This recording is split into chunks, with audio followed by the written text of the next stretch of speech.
আশা করি আপনারা এই মুহূর্তে সবাই বাংলাদেশের জনগণ খুব ভালো আছেন, কিন্তু আমার পাশে দুইটা ভাইকে দেখতেছেন।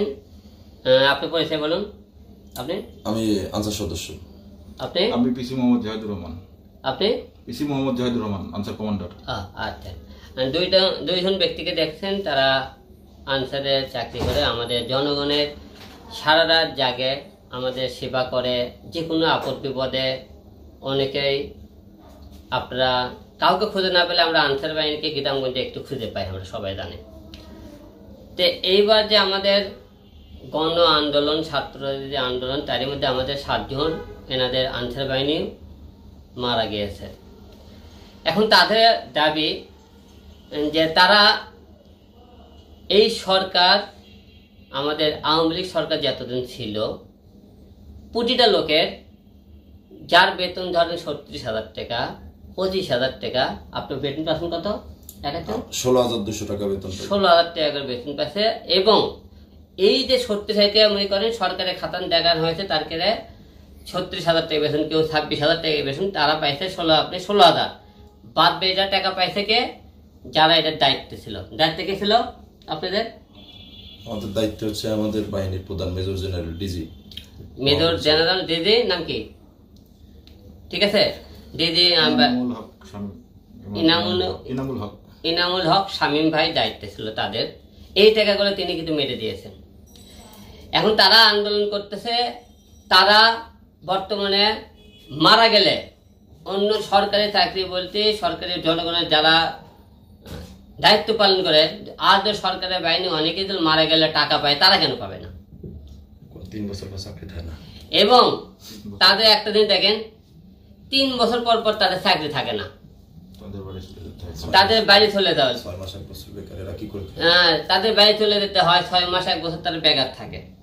তো এইরকম এখন বর্তমানে দেশ পরিবর্তন হয়েছে, নতুন দিন খুঁজে পেয়েছি আমরা, যে মাননীয় যারা দায়িত্ব আছেন এবং আমাদের ডক্টর ইউনূস স্যার, আমাদের বর্তমানে দায়িত্ব আছে সরকার, এবং নাহিদ ভাই এবং স্বরাষ্ট্রমন্ত্রী যারা আছেন, সেনাপ্রধান, সবাইকে দৃষ্টি আকর্ষণ করতেছি, এবং নতুন যে ডিজি এফআই আছেন, তো সবাইকে যে আপনারা তারা কিন্তু গত কয়েকদিন আপনি দেখছেন, গতকাল প্রেস ক্লাবে তারা আন্দোলন করছে, মানববন্ধন করে, সবাইকে একটা আশ্বাস দিয়েছে তাদের একটা কিছু হবে। কিন্তু আপনার কাছে অনুরোধ করবো, তাদেরকে যাতে 3 বছর পর চাকরি না যায়, সারা জীবন যারা চাকরি করতে পারে। এবং তাদের যে বেতন, তারা যদি 16,000 টাকা অরিজিনালি সরকারি খাতা থেকে পায়, 16,000 টাকা তারা নেবে, এবং সরকারি অনুযায়ী তার 36,000 টাকা কি 30,000 টাকা পায়, সেই বেতনে আপনাকে দিতে হবে। এবং আপনাদের দাবি আপনার দু একটা সংক্ষিপ্ত কথা বলে আপনাকে কি দাবি একটু আপনি বলেন। এক দাবি আমাদের দাবি মানতে হবে। আমাদের চাকরি স্থায়ীকরণ চাই।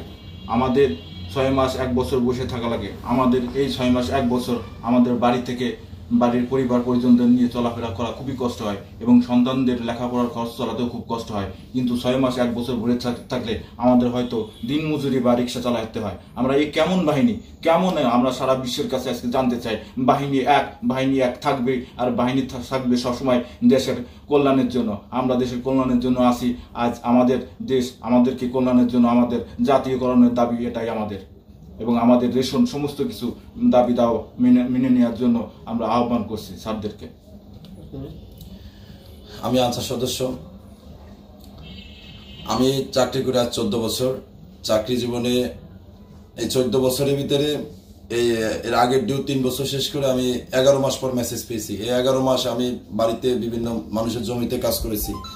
আমার কথা হচ্ছে, আমি যে হাতে অস্ত্র ধরি, আমার সে হাতে কোদাল ধরা লাগে, সে হাতে কাঁচি ধরা লাগে। মানুষের জমিতে কাজ করে আমার সংসার চালাতে হয়। তো এটা আমাদের কেমন বাহিনী? আমি এই জন্য জাতির কাছে এবং আমাদের যে উপমহল কর্মকর্তা আছেন, স্বরাষ্ট্রমন্ত্রী আছেন, বিভিন্ন উপদেষ্টা আছেন, এবং আমাদের শ্রদ্ধেয় সবাই প্রিয় ডক্টর ইউনূস স্যার আছেন, আমাদের বিষয়গুলো বিবেচনা করে সুমর্জি হয়, আমি তার জন্য বিনীত অনুরোধ করছি। আপনারা সবারই কাছে অনুরোধ, যারা আমাদের সরকারি কর্মকর্তারা দায়িত্ব আছেন, অবশ্যই আমাদের এই গরিব ভাইদের কথা দেখবেন। শেষ বয়সে 3 বছর, এখন বয়স শেষে দেখি 3 বছর পর সেই ব্যক্তিটাকে চাকরি থেকে বাধ্য হয়, বাকি জীবন সে কি করতে পারবে? রিক্সা চালাতে পারবে? পরদোষ কাজ করতে পারবে, সে মরে গেলে মনে করেন একটাও পায় না, 1 টাকাও পায় না। তারপরে মনে করেন সে পরে জীবন কি করবে, এ কেমন আপনি চাকরি কেমন আপনি এই 3 বছরের চাকরি দেওয়ার কি দরকার? এইরকম 3 বছরের চাকরির নিয়মই হয়, তা আমার মনে হয় বাংলাদেশ থেকে আনসার বাহিনী যে সদস্যগুলো আছে, যে চাকরি আছে, তুলে দেওয়া উচিত। 3 বছরের জন্য চাকরির দরকার নেই। যে চাকরি 3 বছর করতে হয়, যে চাকরি 3 বছর পর তাকে বাসায় যে রিক্সা চালানো হয়, মনে করেন দিন মজুরি কাজ করতে হয়, সেরকম আনসার বাহিনী মানে বাংলাদেশের রাখার থেকে না রাখাই ভালো। যদি চাকরি দিতেই হয় তাই এদেরকে রাখতেই হয়, আজীবনের জন্য চাকরি রাখবেন, যতদিন আপনি মেয়াদ থাকে, 20 বছর 10 বছর 15 বছর, সেই মেয়াদে অনুযায়ী আপনি তাদেরকে চাকরির ব্যবস্থা থেকে, এবং মরে গেলে তাদের যাতে কর্মস্থান এবং তাদের মুনাফা কিছু দেওয়া হয়। এটা সবার কাছে অনুরোধ থাকলো। ভালো থাকবেন, সুস্থ থাকবেন।